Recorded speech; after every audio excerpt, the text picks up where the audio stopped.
Republican Congressman Adam Kinzinger, member of the House Foreign Affairs Committee, Air National Guard as well. And sir, good morning to you on the eve of the holiday weekend. Did this administration prevent Assad from acting again? Yeah, I think so. Think about this. Remember the pictures of the children gasping for their last breath, and you think about what, in essence, the amount of lives that were saved in this. Here's the thing. Americans are getting used to, again, America flexing its muscle. We have the ability to destroy any aircraft that the regime puts up. We have the ability to destroy any target anywhere in Syria.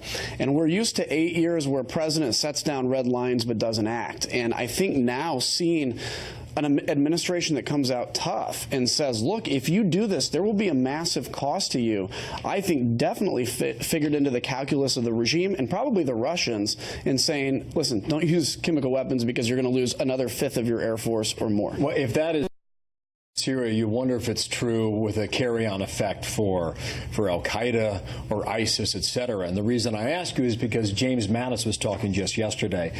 There is a push right now, in all likelihood, that more U.S. forces will be deployed to Afghanistan. He said the following about that now. We may have pulled our troops out too rapidly, reduced the numbers a little too rapidly, but the difference today is that the Afghan army is actually able to carry the fight. So he said a lot in just that short sentence there. First of all, we pulled our troops out too rapidly. 100% true.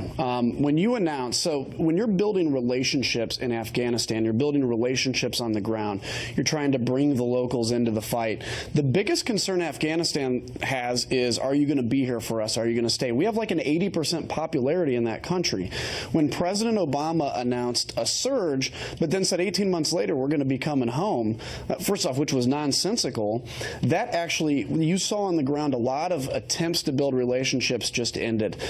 These senior elders from the villages would walk away and say, look, you're not staying. And so that announcement, pulling the troops out, had a devastating effect. Now, it's not irreversible, but I think the American people need to understand, and I think the administration is and has to make this case, which is we're fighting a generational war, not just in Afghanistan, but against a radical ideology. It's going to take rejection from within, but that takes time. It took time to win the Cold War. It appears that NATO is going to give 3,000 more troops to this effort. For NATO, that's a substantial contribution, and the U.S. may give additional troops as well. What do you think the number is?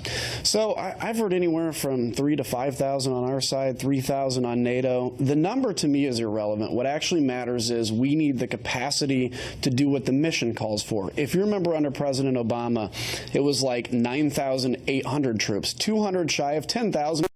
It's 4 figures instead of 5. We need to not play those games. We need to say whatever's necessary for train and equip, taking out al-Qaeda where they exist, strikes against the Taliban, and ensuring that ISIS cannot get a stronger foothold in Afghanistan while we build the national government's important. But this is going to take a while. Quickly, just that whole thought about Mattis saying that the Afghan army is able to carry out the fight. That has not been the case before. It hasn't, and they're getting better.